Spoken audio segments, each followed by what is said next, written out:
옆에 계신 분 서로 인사하겠습니다. 사랑합니다. 고맙습니다. 같이 이렇게 기도하니까 고맙잖아요. 혼자 기도하면 그래도 할 수 있지만 같이 기도하면 감사하더라고요. 어제 우리가 18장을 봤는데요. 18장 끝부분이 예레미야의 기도입니다. 기도의 내용이 심상치가 않죠. 18장 19절을 보세요. 여호와여 나를 돌보사 나와 더불어 다투는 그들의 목소리를 들어보옵소서. 어찌 악으로 손을 갚으리까마는 그들이 나의 생명을 해하려고 구덩이를 팠나이다. 내가 주의 분노를 그들에게서 돌이키려 하고 주의 앞에 서서 그들을 위하여 유익한 말을 한 것을 기억하소서. 그러하온즉 그들의 자녀를 기근에 내어주시며, 잘 보세요. 그들을 칼의 세력에 넘기시며 그들의 아내들은 자녀를 잃고 과부가 되며 그 장정은 죽임을 당하며 그 청년은 전장에서 칼에 맞아 죽게 하소서. 이게 기도예요. 이게 기도일까? 아무리 기도를 할 수 있다고 해도 이런 기도를 해도 될까? 이게 과연 예레미야가 한 기도가 맞나? 그들의 자녀는 기근에 내어주시고 그들을 칼의 세력에 넘겨주시고 그들의 아내들은 자녀를 잃어버리게 하시고 과부가 되게 하시고 그 장정은 죽임을 당하고 청년들은 전장에서 칼에 맞아 죽게 하소서.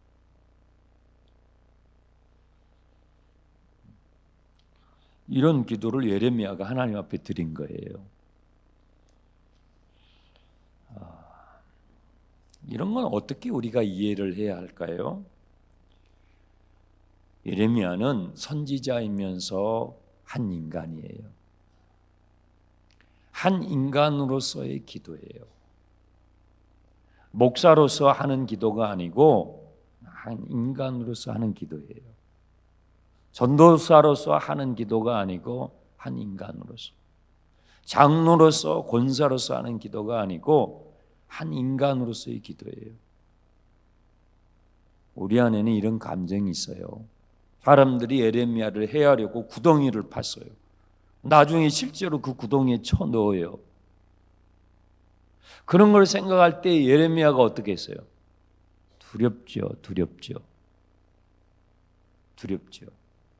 여러분, 우리는 매일 두려움과 맞서야 돼요. 여러분의 자녀들 10대 미만의 아이도 있고 10대의 아이들도 있죠. 그 아이들이 오늘 하루도 두려움과 맞서요. 10대 때에 맞서야 되는 두려움이 있어요. 20대의 청년들, 30대의 청년들이 오늘 하루도 맞서야 되는 두려움이 있어요. 결혼을 하고 40대, 50대의 엄마 아빠들이 오늘 또 맞서야 되는 두려움이 있어요. 그래도 인생을 꽤 사신 60대, 70대, 90대 어르신들도 맞서야 되는 두려움이 있어요. 우리는 인간이에요. 여러분, 제가 여기 서서 이렇게 설교하지만 제가 목사이기 전에 뭐예요? 인간이에요. 여러분의 남편이기 전에 인간이에요. 뭐예요? 두려움이 있다고요. 인간으로서의 두려움이 있어요. 여러분의 아내가, 여러분의 부모님이, 여러분의 자녀들이 오늘 하루도 두려움과 맞서면서 자기의 삶의 영역으로 가요. 왜 그럴까요? 아빠는 아빠이기 때문에, 엄마는 엄마이기 때문에, 자식은 자식이기 때문에, 목사는 목사이기 때문에, 사장님은 사장님이기 때문에, 나에게 주어진 그 자리, 오늘 주님이 나에게 살라고 맡겨주신 그 자리로 두려움과 맞서면서 가는 거예요.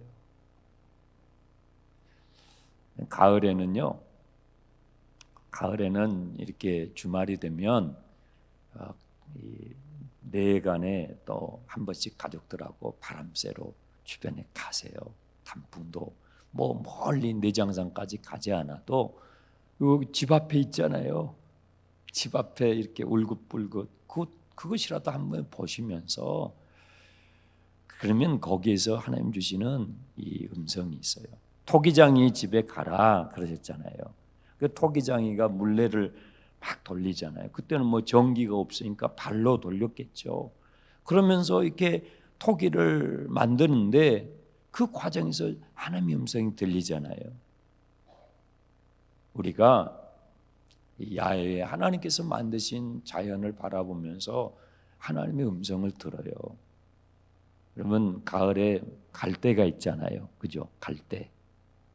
갈대를 보세요. 특징이 있어요. 흔들리지 않는 갈대는 하나도 없어요.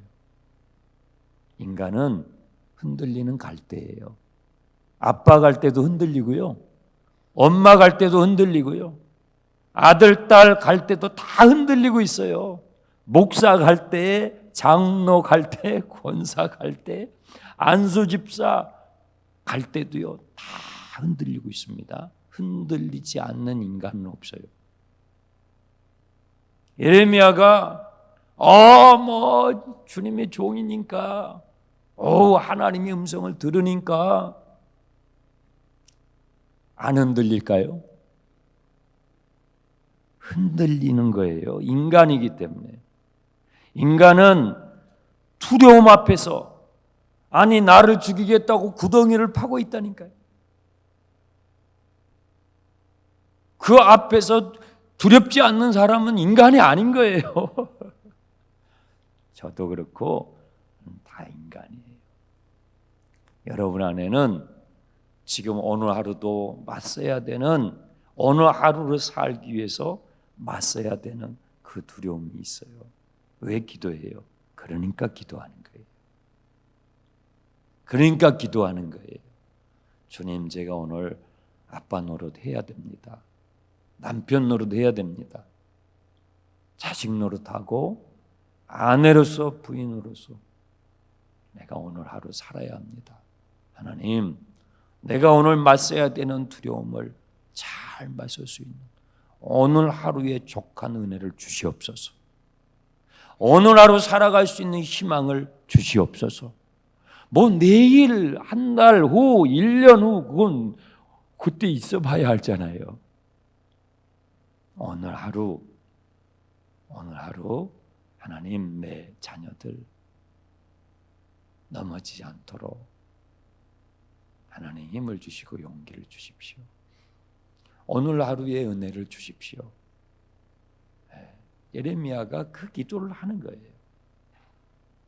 두려우니까 그 두려움에 맞서면서 부르심을, 남편으로서, 아내로서, 선지자로서의 그 부르심을 오늘 하루도 살아내기 위해서 주님 앞에 기도하는 한 인간 예레미야의 기도인 것입니다. 옆에 계신 분한테 한 번 더 이렇게 합시다. 제가 인간입니다. 제가 인간입니다. 네. 여러분 집에 가셔가지고도 여러분 남편에게, 여러분 아내에게, 여러분 자식에게도 제가 인간입니다. 그러세요. 우리는 철인이 아니에요. 쇳덩어리가 아니라고요. 우리는 나이가 들어가고 우리는 인간입니다. 예레미야서는 그 어떤 예언서보다도 한 인간으로서의 예레미야를 보여줘요. 성령 충만하니까 무슨 마징가 제트가 되는 게 아니에요. 마징가 제트 하면 요즘 세대들은 몰라요. 간담이 아니에요. 한 인간으로서 오늘 하루를 살아가며 오늘 하루를 살아가기 위하여 하나님의 도우심을 구하는 예레미야의 모습을 너무나 솔직하게 보여주는 것이죠. 19장 1절에 하나님께서 또 이렇게 말씀하셔요. 너는 토기장이에게 항아리 하나를 사가지고 백성들의 어른들, 유지들을 데리고 내가 지시하는 골짜기에 가라. 흰놈의 골짜기라는 표현들이 구약 성경에 나오는데 이 예루살렘에 가면요, 예루살렘 밑에 골짜기가 있어요. 그 골짜기에마다 이름들이 있어요. 기드론 골짜기, 흰놈의 골짜기가 있는데 이 흰놈의 골짜기는 도벳이라고도 하고 흰놈의 골짜기라고도 불리는데 이곳은요, 예루살렘의 쓰레기 소각장이었어요. 여러분 동네마다 쓰레기 수거장이 있잖아요. 그러면 쓰레기 수거해 가지고 어디로 가요? 소각장으로 가지고 가잖아요. 예루살렘이 꽤 큰 성이에요. 그래서 거기에서 나오는 쓰레기를 모아서 불태우는 곳이 있었을 거 아니에요. 그곳이 흰놈의 골짜기예요. 그러니까 여기에는 항상 불이 펴 올라왔겠죠. 항상 쓰레기를 태우니까 연기가 나고 불이 타 있었겠죠. 그래서 사람들이 이 골짜기를 볼 때에 뭘 떠올렸냐면 하나님의 심판과 심판의 장소인 지옥을 떠올렸어요. 그래서 이 흰놈의 골짜기에서 게헨나라고 하는 지옥의 개념이 나오게 된 거예요. 여기로 이 예루살렘의 유지들 몇 분을 데리고 항아리 하나를 사가지고 가라는 거예요. 그러니까 초청을 받은 이 예루살렘의 유지들의 마음이 어떻겠어요? 하나님께서 예레미야를 선지자를 통해서 우리를 초청했는데 아마도 기가 막히게 좋은 예언을 우리에게 들려주시려고 특별히 우리를 초청하셨나 보다. 아주 막 기대하는 마음으로 따라가지 않았겠습니까? 따라갔는데 그 골짜기 앞에 가가지고 예레미야가 정말 기대했던 예언을 하는 게 아니라 듣고 싶지 않는 예언을 한 거예요. 3절 이하에 너희 유다 왕들과 예루살렘의 주민아 여호와의 말씀을 들으라. 만군의 여호와 이스라엘의 하나님이 이같이 말씀하시되 보라 내가 이곳에 재앙을 내릴 것이라. 그것을 듣는 모든 자의 귀가 떨리리라. 이 귀가 떨리리라. 귀가 떨릴 만큼, 귀가 아주 막 진동할 만큼 그런 일들을 하나님께서 하실 것이다 하고 듣고 싶지 않는 예언을 선포하는 것이죠. 4절부터 6절까지는요. 그런 일들이 일어나게 되는 이유를 다시 설명하셔요. 그것은 그들이 나를 버렸기 때문이야. 그리고 이곳을, 이 예루살렘을 불결한 많은 우상으로 채우고 그리하여 무지한 자들의 피를, 여러분 우상을 숭배하면요 그걸로 끝나는 게 아니고 우상을 숭배하잖아요. 하나님을 우리가 버리고 우리가 만드는 우상을 섬기게 되면요 그 다음에는 그 사회가 부패하게 돼요. 이 무지한 자의 피를 흘렸다고 그랬잖아요. 이것은 약자들을 착취하고 갈취하는 사회적 도덕이 무너지는 거예요. 하나님과의 우리의 관계가 왜 중요하냐면 하나님과 우리의 원초적인 관계가 어긋나잖아요. 그러면 그 사회가 어긋나요. 온갖 착취와 차별과 억압이 만연돼요. 무지한 자들이 억울함을 당하는 그런 사회가 돼버리는 거예요. 예루살렘이 그렇게 됐다는 거예요. 6절 그러므로 이곳이 도벳이나 흰놈의 골짜기라고 불려지지 않고 앞으로 죽임의 골짜기가 되리라. 죽임은 뭐예요? 죽임 당하는 것이죠. 살육의 골짜기. 이 골짜기에 시체가 가득 채워질 거라는 거예요.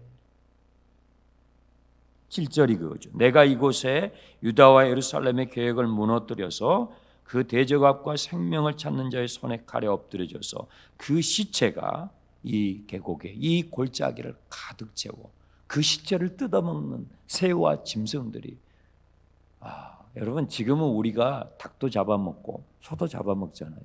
우리가 죽으면 우리 시체는요 짐승들이 뜯어먹어요. 어떤 면에서 공평한 것 같아.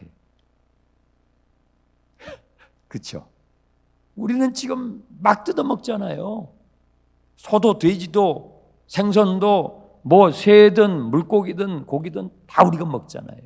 사람이 물에 빠져가지고 배가 가라앉아서 사람들이 시체가 되면 여러분 좋아하시는 갈치 있잖아요. 갈치. 그 갈치가 눈알도 파먹고 콧구멍도 뜯어먹고, 그러면 또 우리는 또 그건 낚아가지고 또 뜯어먹고. 성경이 얼마나 우리의 인생의 모습을 너무나 진솔하게 보여주잖아요.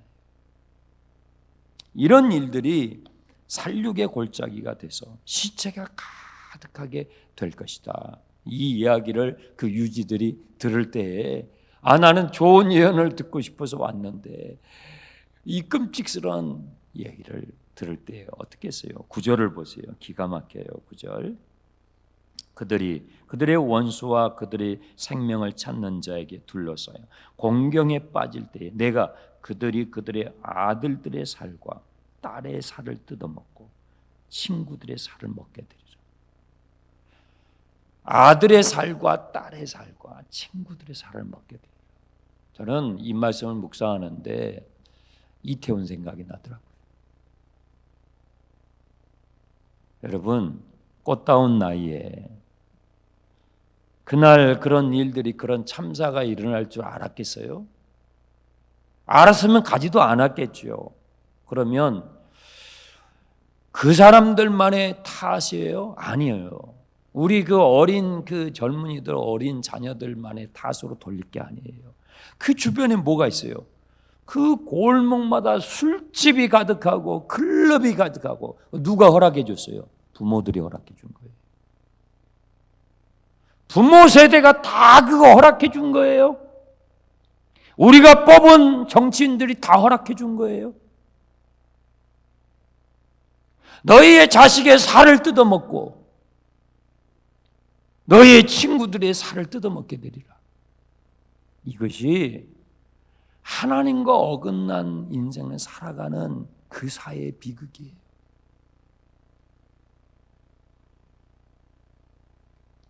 그 사회의 비극이에요. 그러니까 여러분, 누구도 비난하지 마세요. 그냥 슬퍼하는 사람들에게 같이 슬퍼해주고. 얼마나 고통스러울까. 그 일이 나에게 일어났으면, 내 가족에게 일어났으면, 내 자식에게 일어났으면, 여러분, 사람만 있어도 감사. 전화해가지고 살아있냐? 미국에서도 전화하고 그냥 불통나는 거예요. 살아있냐? 사람만 있어도 감사해요. 여러분 뭐 돈 많이 벌어오라고 하지 마세요. 여러분 남편에게, 여러분 자식들에게, 여러분 아내에게 다 요즘 맞벌이를 하시니까 그저 그냥 열심히 살고 무사히 집에 귀환 했으면 박수 쳐주고 아유 수고했다 하고 있었다. 사람만 있어도 감사해요. 그게 크게 너무 욕심하지 마세요. 그것이 이 사회를, 너의 아들의 살을 뜯어먹게 되고 너의 딸의 살을 뜯어먹게 되고, 우리 다 그렇게 살고 있잖아요. 성경은 뭐예요? 그렇게 살지 말라는 거예요. 왜 그렇게 사느냐라고 주님이 말씀하시는 거예요. 너희들 그렇게 살라고 내가 만들었냐 이 말이에요. 그렇게 살지 말라고. 욕심 좀 제발 내려놓으라고.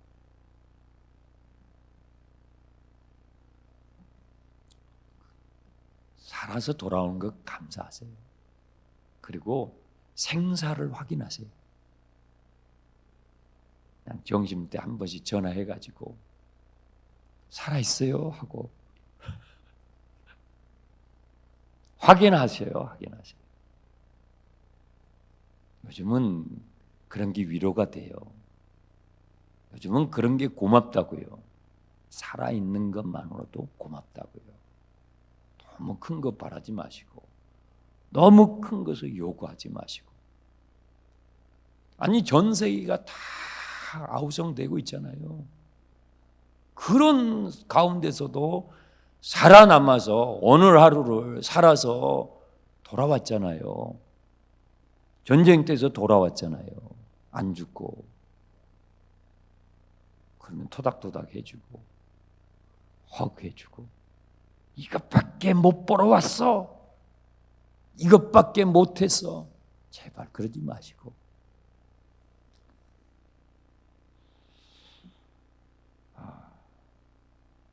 그러면서 이 옹기를 가져왔던 옹기를요 와장창 깨버린 거예요. 어저께 18장에서는 아직 물기가 젖어 있는 진흙을 이렇게 돌릴 때는 그 형태가 흐트러지면 다시 반죽을 했잖아요. 다시 반죽을 해가지고 토기장이가 다른 모양으로 만들었는데 이미 완성이 돼버린 마른 항아리는 어떻게 해요? 다시 만들 수가 없어요. 깨버리는 거예요. 이게 뭐냐면 하나님께서 우리를 다시 반죽하실 수 있는 때가 있고 깨뜨려야 되는 때가 있는 거예요. 다 때가 있습니다. 기도할 때가 있는 거예요. 그 때를 놓치지 마세요. 내가 왜 그때 기도했어야 되는데 그때 기도했어야 돼. 그 때를 놓치는 거죠. 그 18장에서는 아직 물레를 돌리고 있었잖아요. 그 물기가 남아 있었잖아요. 그러니까 엉클어져도 다시 반죽을 할 수 있었다고요. 그런데 이 19장에서 이 옹기는 이제 다 말랐어요. 그거 어떻게 다시 반죽이 안 돼요? 뭐예요? 이제는 매를 맞아야 된다는 거예요. 깨뜨린 게 와장창 깨져. 하나님께서 우리에게 기회를 주실 때에 그 기회를 놓치지 말아야 하는 것이죠. 14절 예레미야는 이 흰놈의 골짜기에서 다시 성전으로 와요. 그래서 성전 뜰에서 성전으로 들어오는 사람들에게 또 하나님의 말씀을 전해요. 왜 그래요? 한 영혼이라도 살리려고. 여러분 금년 이번 24차 50일은요 한 영혼이에요. 한 영혼. 한 영혼이라도 살게 하소서. 어느 하루 한 영혼이라도 이번 24차 50일에 우리 목장에 한 영혼이라도 돌아오게 하소서. 한 영혼이라도 예배의 자리로 돌아오게 하소서. 그 한 영혼을 위해서 예레미야는요 이곳에도 가고 저곳에도 가고 이 사람 만나고 또 이 사람 만나고 그것이 주님의 마음이에요. 바로 그것이 주님의 모습이에요. 오늘 하루도 한 영혼에게 희망의 하나님을 전해줄 수 있는 우리 모두가 되시길 주님의 이름으로 축복합니다. 기도하겠습니다. 우리 기도 카드